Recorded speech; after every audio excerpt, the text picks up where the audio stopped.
VCT Americas Stage 2 2025 is starting this week. So it's time to look at all 12 teams that will be competing during this stage and talk about their chances of success. Which teams are going to fail, which teams are going to succeed, we're here to talk about it all. So this is the board we have today. As I talked about, we have all 12 teams here on the board. All of these teams ordered by the amount of champs points that they have, and that is a crucial part of this stage. The amount of champs points that each team has will determine who gets that final spot for champions. There will be a team that doesn't make it to the top 3 of the playoff bracket, and that team will be the champs points team. And this stage is each team's last chance to grab those points before champions. So let's start with the team that really doesn't have to worry about any of this. That is G2. G2 already with 19 champions points, that puts them firmly in first place in the entire VCT, and that means their champions attendance is already confirmed. They do not have to worry too much about this stage. They can kind of just cruise along, not overwork their players, but also prepare for champions. One question mark that will be about this team is Leaf's attendance. He was too sick to attend Esports World Cup, so he stayed behind. So how long is Leaf going to be out? There are rumors that Demon 1 is going to be stepping in, and I'm sure by the time this video is uploaded, we're already going to know what the roster is going to look like. But I'm filming this before anything has been announced. But Demon 1 to G2 is the rumor, which would make some sense with the Jogmo connection, but he's not a Sentinel player, which is what Leaf is. But again, they don't need to rush Leaf in because they just have so many points, it doesn't really matter. Looking at one notable top performer for each team, I put down Trent. At Toronto, he did have a 1.17 rating. Much was talked about with Trent before that Toronto tournament, saying that he was basically carried by the character he was playing, Tejo. And I do think that despite G2 falling short in that tournament, Trent proved that he's not just a Tejo one-trick. He is a player that has played multiple initiators and multiple characters in the past and has been a top performer. So one character that he's good at getting nerfed, I don't think is that big of a deal. Looking at each team's best map, now I just went off of win percentage and maps that are currently in the map pool. You could have the debate of what is each team's actual best map, but I just went off of win percentage and they had to play the map more than 2 times. And while Lotus has been more of a struggle for G2 lately than it was during the Tejo meta, where they basically had this map locked down, being nearly undefeated on that map, didn't lose until they lost against Evil Geniuses in the playoff bracket, they still have an impressive 15-3 record. 15 wins, 3 losses, attack win percentage is 56%, defense is 62. So G2 have been very consistent on this map. As I said, a bit of a dip of performance when Tejo got nerfed, but still they ended up winning on this map at least a decent amount at Toronto. Looking at overall attack and defense stats, on attack they have a 54% win rate, 410 rounds won to 352 lost. On defense, slightly better with a 55% win percentage, 423 round ones to 333 lost. This team is still quite good. I'm not going to spend too much time on them in this video because they don't really need to try too hard. But could I see them losing to some of the better teams in the group like Sentinels or Evil Geniuses? Sure, that could happen because those teams are going to have a lot more to fight for than G2. So G2, it's just going to be about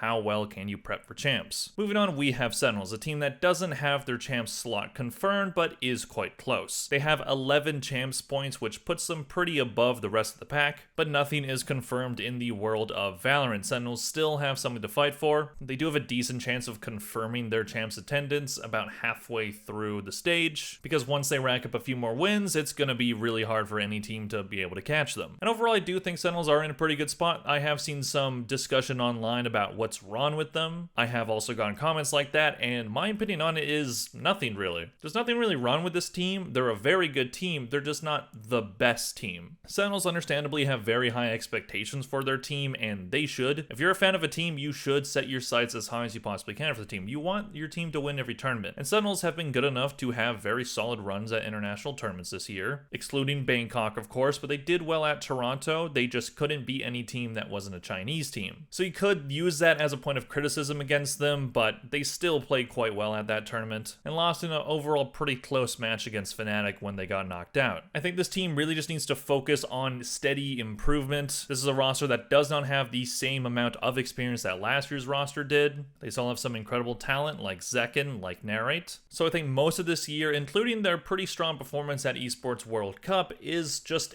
evidence of the fact that they're very good. They just need to learn more. They still have a ways to go, but how far can they go in Stage 2? Looking at Narrate, I could have chosen stats from Stage 1 or from Toronto, but I wanted to talk about his most recent performance, and that is at Esports World Cup, where he dropped a 1.28. Narrate, there is discussion about the fact that sometimes he lets his emotions get to him, but I think at this point it's a little bit overblown because he's had some pretty consistently solid performances from Stage 1 and beyond. Obviously, his Bangkok performance was not where he wanted it to be or the team, but I think he's bounced back in a big way, and again, he's just learning. One point of concern for this team that I do have is the map pool. So I put as their best map Lotus, where they have an 8-4 record on it. Attack win percentage is 54%, defense is 56%. But now we have Split going out of the map pool and Pearl going out of the map pool. So Pearl was arguably their best map before this. They had a 7-3 record. That was the map that I originally had on the board before I remembered it was going out of the rotation. So Lotus ends up being that top win percentage for them, but they're also going to be missing out on Split. So that is going to handicap their map pool because it's not a map pool that was as deep as it was in 2024. Definitely having some struggles on some of those counterpick maps, but still overall not like a terrible map pool. But losing arguably your two best maps, that's definitely a cause for concern. Overall attack win percentage is 53%, 365 rounds won to 320 lost. On defense, a bit closer at 50%, just barely above that halfway mark, 341 rounds won to 337 lost. They have 11 champs points, the next best is 7 with MIBR, so they should be able to confirm that champ spot. So if they can do that early enough, then they can basically be in the same position as G2, where they can kind of just cruise, they can experiment a lot, they can try different comps that they would have otherwise. So that is, I think, the goal for Sentinels, is to make Stage 2 as chill as possible, because then you can develop your map pool more, you can develop the players more, you can come up with strategies and other things that will benefit you in champs. But first, they have to make it there. Do they end up doing it? I think they do. It does seem pretty unlikely that they're going to drop out at this point, but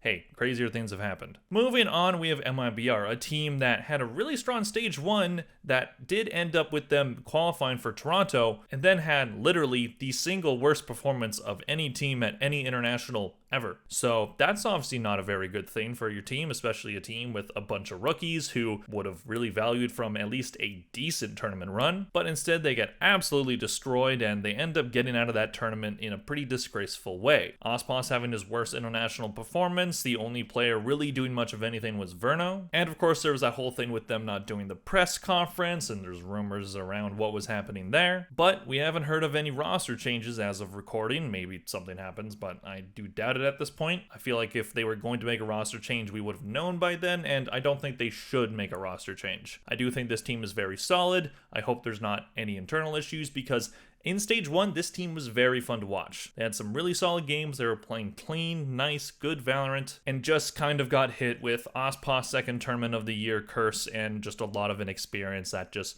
made it look a lot worse than what they usually are. So I do think this team is primed for a bounce back, and with their amount of champs points, they can at least get in a pretty good position. And they are in what is probably the easier group out of the two groups. So I do think that they should be one of the top teams in that group, which should give them enough champs points to be at least in that fourth spot kind of range. Ospas in Stage 1 did have a rating of 1.19. I didn't want to put down his Toronto performance for obvious reasons. It was very bad. So I thought we would talk about at least his Stage 1 performance, because that's more around where we're probably going to see him. We're probably going to see him at around this number again, but hey, crazier things have happened, as I always say. But Ospas is one of, if not the most consistent player to ever play Valorant. Him having one bad tournament is a pretty big outlier in what is otherwise a very decorated career. So I do expect a bounce back from him. Looking at the best map, it is Icebox, which will be going out of the rotation, but not yet. That will be in a later patch, at least from my understanding. They have a record of 7-2 on it. Attack win percentage is 66% and defense is 55%. So they're very strong on this map. They were undefeated on it for a while, I think, until Toronto. So with that map coming out, they're going to have to figure out a different best map. So we'll see how deep their map pool really is during Stage 2. Overall attack is at a pretty solid 52%. Definitely some improvement needed there, but still overall good. 302 rounds won to 274 lost. However, on defense, it's a bit of a different story. These numbers definitely getting hit hard by their performance in Toronto, but still below 50% nonetheless. You definitely don't want that. 46% on defense overall, 271 rounds won to 314 lost. They have 7 champs points, which puts them 3 above the next 2 teams. So that's definitely a good position to be in, but those teams can catch up pretty quick if they let them. Overall, I do think this team is probably going to continue what they looked like at stage 1. Maybe they didn't adjust to the meta right away and that shot them in the foot, and they just didn't have a good read and just weren't ready for that Toronto tournament in the way that they should have. But I think having that poor performance, I mean, it should inspire some like fire under your ass kind of thing. At least that's what I would hope it do, because this team was really fun to watch. I was rooting for them at Toronto and during stage 1. I was glad they made it to that tournament, but the performance was what it was. I hope we don't see that again, because that would just be quite the fall off, but we will see. Moving on to a team that looked like they were on the up at the end of stage 1, but just fell short of that Toronto finish line, Evil Geniuses. Evil Geniuses, a team that is comprised of a lot of reclamation projects. Players like Yay, Icy, Derek, Nature, Superman. These are players that weren't able to find home somewhere else in Tier 1, but they are on this team, and while the results overall have been pretty mediocre, by the end of stage 1, they looked much better than what they looked at the beginning of it. Starting with that solid win during the group stage over Crew, then having a playoff bracket where they beat C9, Crew again, and then they almost beat G2, pushing them all the way to 3 maps, absolute nail-biter match there. At one point it looked like they were going to do it. If maybe some players make a couple different plays, maybe they end up winning that one. But that is not what happened, but it is still good to see that this team was on an upward trajectory. During stage 1, Ye had a rating of 1.02. I was loving seeing his bounce back tour. It isn't a full-on revenge tour, I would say, because he still has a long way to go. A rating of 1.02 is respectable, but not where you would want it to be. Especially if that's your highest rated player during stage 1, which it was, then there's definitely some performances from some players that need to pick up the slack. On Lotus, they're very solid. They did break G2's undefeated streak on it. They have a 5-1 record on it. Attack win percentage is 61%, defense is 59%. Overall attack numbers, this is their stronger side, 52%, 169 rounds won to 158 lost. On defense, it's a 47% win rate, 147 rounds won to 167 lost. So definitely need improvement on that defender side. They have 4 champs points. They're tied with Crew. They basically need the top 3 teams of G2, Sentinels, and MIBR to make it through the playoff bracket so that they can have a chance to be that 4th champs points team. If any of those teams drop out, they're probably going to have more points than Evil Geniuses, so Evil Geniuses are either going to have to make a crazy run on their own and hope that they even make it playoffs in the first place. They are in a group with some lower tier teams like Furia, 2Game, teams that are going to be looking for bounce backs. C9 usually don't do well during stage 2, but should still maybe make playoffs. Evil Geniuses were on the upward trajectory, but I don't want to sound the celebration alarms or anything, because this team still has a long way to go and a lot needs to go right for them to be able to make it to champions. It is going to be a long road ahead. I hope we continue to see the upward trajectory. We will see how far Potter can take them. Moving on, we have the team that always seems to make it to champions, and that is Crew. No matter what their in-season performance looks like for the majority of the year, Crew always find a way to squeak into that last international of the year. They have never missed a champions.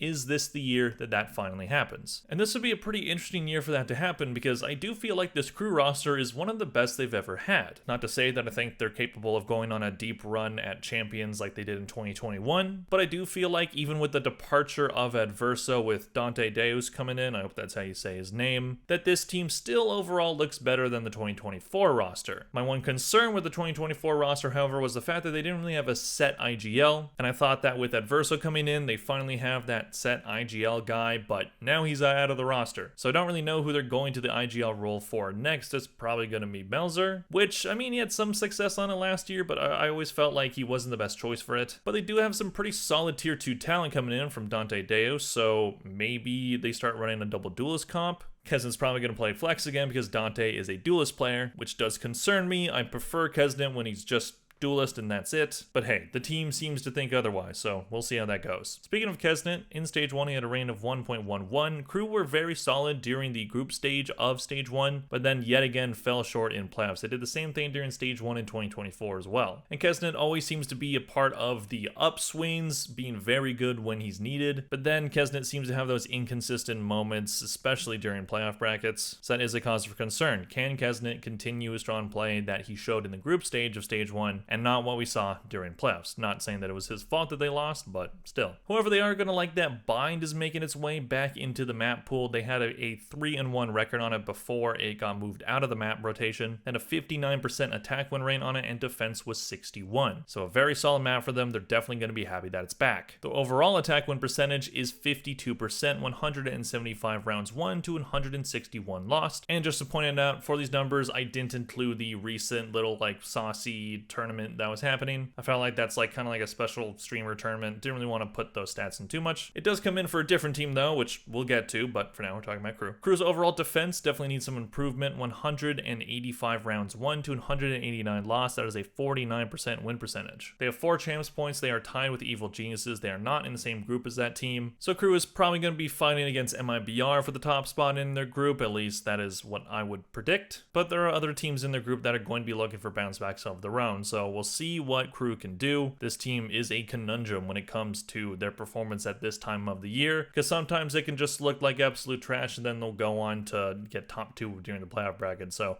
I don't know, but chances are they still make it to champs because that's just what happens. Moving on, we have 100 Thieves, a team that has not attended an international tournament since VCT Masters Shanghai, where they made an admittedly pretty solid top 4 run, but then got smacked out of that tournament in pretty convincing fashion. 100 Thieves are a very odd team. This is a team that on paper should actually be good in a double duelist meta. This team has Cryocells and Asuna, 2 players that do play duelists, but play different duelist characters than one another. And the problem in the past this year is that they weren't playing a lot of Yoru, and Yoru is probably the best duelist character in the game right now, so not playing him is problematic. But we did recently see Cryocells play Yoru at EWC, seem to have done a pretty decent job on that character, so we'll see if he can continue that into stage 2. In stage 1, he had a very good performance at 1.23 rating. He was one of the best players in the entire league, so 100 Thieves do have that diamond in Cryocells. Asuna isn't what he used to be. He's inconsistent. He has some really good plays some games and then just not good ones in others. Boostio, while as an IGL, is probably better than what 100 Thieves have had in the past, his individual performance has been pretty lackluster for the entire year. So how big of a leash is he going to get with that? Do they end up making an IGL change? I don't think it's going to happen during the stage because that seems like pretty bad timing to do it. If they were going to make a roster change, they probably would have already. But despite being a good IGL, having a player that has those just really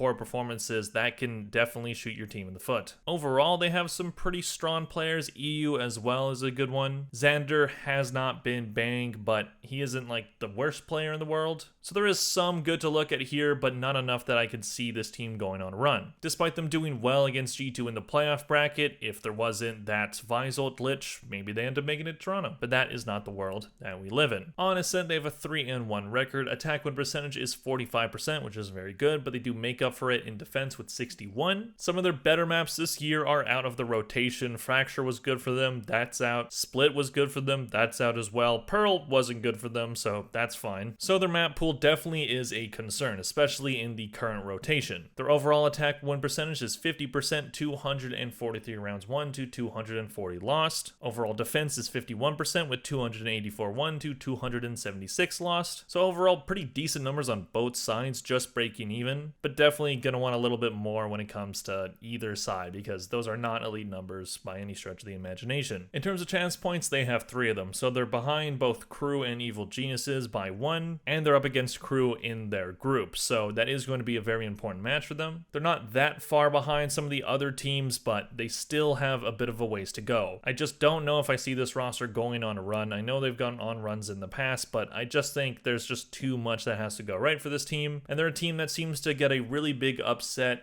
and a really good win and then just kind of fall flat right after that. So we'll see what 100 Thieves can end up doing. I don't have a lot of faith, but if you're a 100 Thieves fan, let me know if you do. Moving on, we have the cursed team of this entire region. That is C9. C9, oh, what a team, what a team. A team that has gone through the same exact cycle for the past 3 seasons. 2023, slow start to the year, really strong stage 1, bomb out during playoff bracket, have a bad stage 2. 2024, have a slow start to the year, be really strong in stage 1, bomb out during the playoff bracket, and have a bad stage 2. 2025, have a slow start to the year, have a really good stage 1, bomb out during playoffs. That's where we are right now. So if history is going to continue to repeat itself for this team, which it seems like it's going to, because it just always does, so it's hard to argue against it, then this team is primed to have not a very good stage 2, where either they barely squeak into playoffs and lose anyway, or they end up bombing out of playoffs entirely. I do think with the teams that are in the group, they're going to have a tough time against both Sentinels as well as G2. They could definitely beat Furia in 2 game, but that's not really that much to write home about. So for C9, they're probably going to be hoping for G2 to have a slow stage 2 and then either Evil Geniuses not being as good as they were before. There is an opening in those 3rd and 4th spots in their group. However, that's not going to matter if they get to playoffs again and then fail. They do have some pretty solid players on this team. I do feel like this roster is better than previous rosters that did end up blowing up. Vic especially, I think, has been a fantastic addition to this roster. During stage 1, he had a rating of 1.15. It was a lot higher than that before playoffs started, where he did not have a good playoff bracket, but the team was clearly nervous, clearly didn't want the same thing to happen again, and that kind of made it happen again. On Lotus, they have a 5-3 record on it. Attack win percentage is 51%, defense is 55%. In terms of overall attack, they have a 54% win percentage, 186 rounds won to 159 lost. On defense, it's 45% win percentage, so that is where they've been getting destroyed on, 175 rounds won to 209 lost. So that is definitely the main concern for them, is that defense side and pushing through adversity when it matters most. They have 3 champs points, so they're tied with 100 Thieves. So theoretically, they could be that 4th team. But again, you're hoping for MIBR to either not have a good stage 2 or be that 3rd team in the playoff bracket, and hope all of 100 Thieves crew and Evil Geniuses to bomb out and not do very well either. So even though they had a good group stage in stage 1 and had some things that looked pretty good for them not doing well in the stage 1 playoff bracket and not making it to Toronto, that has put them in a really bad position. They don't have the inside track of the teams that are above them, and even more so than the other teams I've already talked about, they have a lot that needs to go right for them. So for C9, I do kind of think that the same situation is going to happen again. Until something changes with the pattern of this team, I will believe that the pattern will continue. I don't trust this team to do very well, which does suck. They have some really good players on it. Oxy, I am concerned he's not going to be the superstar that I think he was once hyped up to be, but he is still fantastic. So it would be a shame to never see him at an international, but being on C9, that just seems to be the case. Moving on, we have Energy, one of the more interesting teams at this part of the board. Energy is a team that had an abysmal stage 1. After flaming out earlier than they wanted to at kickoff, they ended up really not having a good bounce back during stage 1. They of course make that infamous roster move of Verno out, Brock in, and Brock overall was fine, not fantastic, but I do think he could improve in stage 2. But the rest of stage 1, aside from a win over Leviatan and a win over Furia, it was just a disaster for this team. When they got beat, they got destroyed. They squeaked into playoffs by beating Leviatan, and then they lost anyway. So they eventually finally made the decision to put FNS out to bed. He is no longer on the roster, but they didn't bring in an IGL to replace him. They brought in Scuba, previously of Oxygen Esports, and he's been playing in tier 2. He did play under Bonkar, who is now the coach again, which is a very confusing situation, but okay. And then Energy ended up making it to Esports World Cup through the qualifiers, and then actually did pretty well. Scuba especially doing well at that tournament with a 1.24 rating. We have Ethan back as the IGL, which did not go very well last time, but maybe the signs of him doing well at EWC is a good one. I'm not really sure about that one, and we've seen this team do well at tournaments that don't matter during the VCT circuit and end up doing well when we get to the actual season. They of course won off-season tournaments last year, and then look how they've performed so far. Scuba has been playing the Smokes role for them, and he seems to be pretty good at it. We of course have Som on Smokes well, but that allows him to explore other roles, which I do think could be good for Som. He's a supremely talented player, and I feel bad he's only really played Smokes on this team. Icebox is their best map so far this year. They have a 6-2 record on it. Attack win percentage is 57%, defense is 55%. Overall numbers for attack and defense aren't bad, definitely bouncy back because of EWC, but I did include those stats just because they did go far. The overall attack win percentage is 52%, 264 rounds won to 239 lost. Overall defense is 51%, 219 won to 207 lost. So overall, not terrible numbers, especially for a team that did as bad as they did during stage 1. 1. However, they do only have 2 champs points, so they need to go on quite the run if they're going to end up making it champions. They're probably not going to be able to rely on champs points. Even if they win 5 games and MIBR win none of them, they're still behind them. And you're not catching up to Sentinels, you're not catching up to G2, so you have to beat all the teams that are already above you. So it is going to be a very hard challenge for this team. While we might see some improvement with Scuba coming in, it is still unlikely that this team ends up making champions, but maybe they can squeak into playoffs again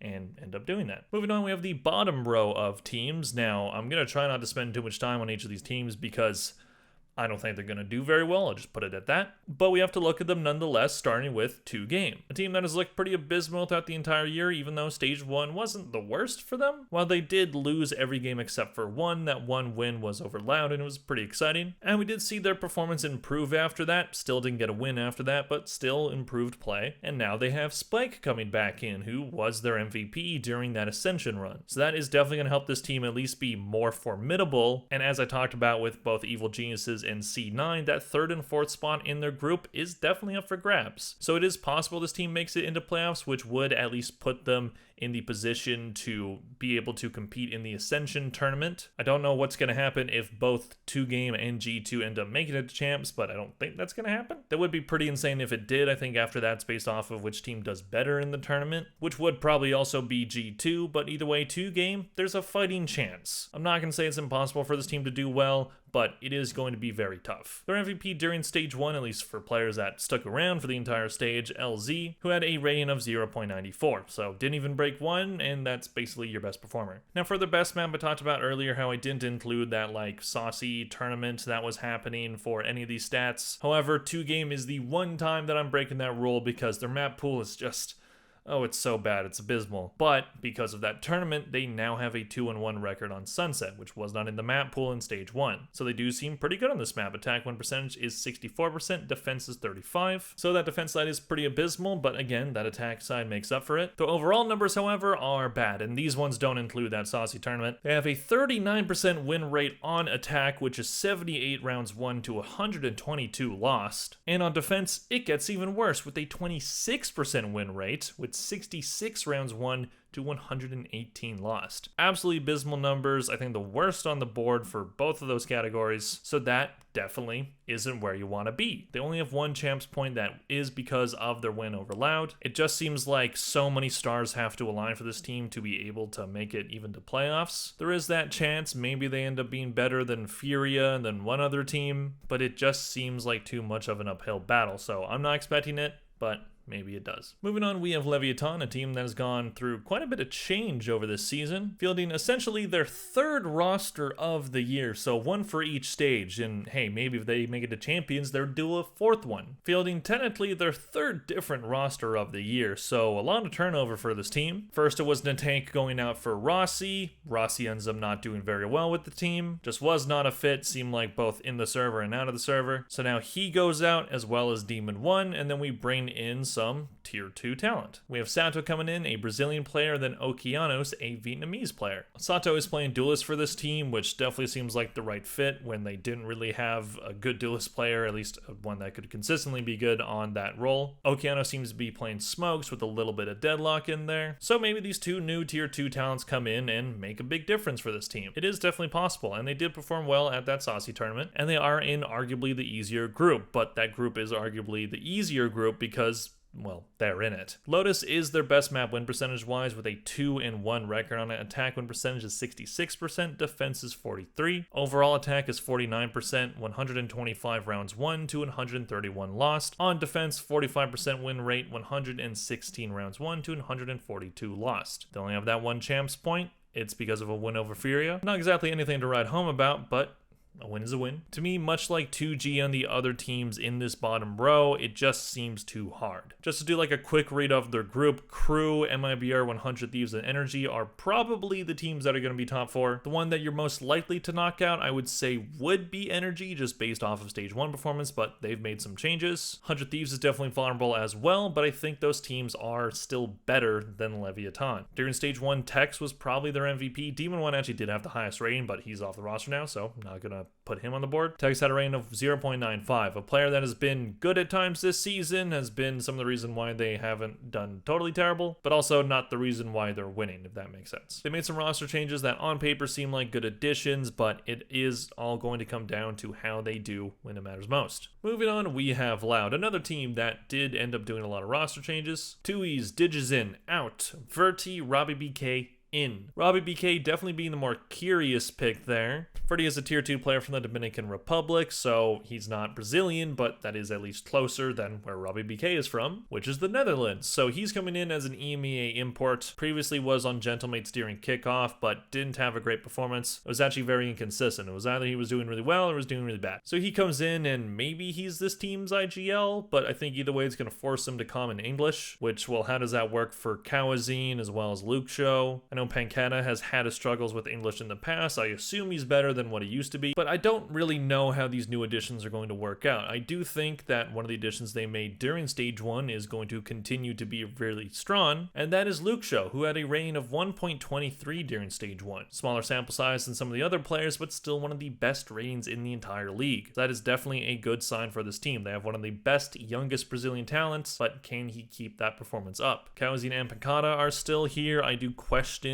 the kicking off of Digizin as well as Tui's. While this team did go winless during Stage 1, which was just an absolute disaster for them, there were some performances that weren't completely terrible. It seemed like they were losing a lot of close maps. Anytime it was close, they just ended up losing. So something definitely needed to change, and I thought that change was going to be mainly from bringing in a new coach, which they also have done. But it's been both a coaching change and a player change, so we'll see how that ends up going. Their best map is Lotus with a 3-1 record on it. Attack win percentage is 51%, defense is 53%. Overall attack numbers, 49%, 127 rounds won to 129 lost. Overall defense is 48%, 119 won to 127 lost. So overall, those aren't terrible numbers, especially for a team that went winless. That's better than the team they lost against in 2 games. But it does leave this team with 0 champs points, a Hail Mary roster change to potentially get this team into champions. I do not think it's going to happen. On paper, I don't think these roster changes look as good as Leviatan's do, and it might just be a case of too little, too late. Moving on, we have the last team that we have to talk about, and that is Furia, a team that mid-season has gone through basically a full rebuild, kicking off every single player that was on that Stage 1 roster except for Heat, who during Stage 1 had a 0.80 rating, which is so good. Just kidding, it's absolutely terrible. This team was just abysmal during Stage 1. They would have like a really good map on Lotus, it was always Lotus, but then every other map was just a complete disaster for them. They lost badly, they lost without getting a really good individual performance from players. Nothing was going right for this team, a team that did look pretty decent in the offseason, so the expectations were at least a little bit higher, but they have since come way, way down. They've only won 1 game in the VCT this year, and that was with the sub-roster that played at the start of kickoff. They then lost 9 games in a row if you include the EWC qualifier, and then they did all right at the Saucy tournament, but again, that's just like a streamer tournament. I'm not putting too much stock in that one. So now the roster consists of Heat, Basic, Loss, Urango, and Tui's. Tui's, I think, is a pretty good addition. I think him being blamed for Loud's shortcomings during Stage 1 is unfair, but Furia does tend to try to pick up the pieces of what Loud leaves behind. I remember them trying to get Pancata last year before he eventually went back to Loud. So maybe this team can get a nice upset win and make a bigger splash and finally get this team a win in the VCT, but it doesn't seem very likely. Lotus is their best map, even though they have a losing record on it. 2-3 record overall on that map. Attack win percentage is 65%, defense is 39%. Overall attack is 46% with 103 rounds won to 119 lost. Overall defense is 31%. Abysmal number there. 67 rounds won to 149 lost. 0 champs points, 0 wins in the VCT aside from that kickoff one. It's just an overall disaster. I do not think this team, despite the roster change, is going to make a splash. They're in a tough group. I think they'll be lucky to get 1 win. But hey, miracle runs have happened. Maybe it's them. I don't think it is, though. So, that is all I have to talk about for the Stage 2 2025 VCT Americas preview. Let me know in the comment section down below, where do you think these teams are going to place?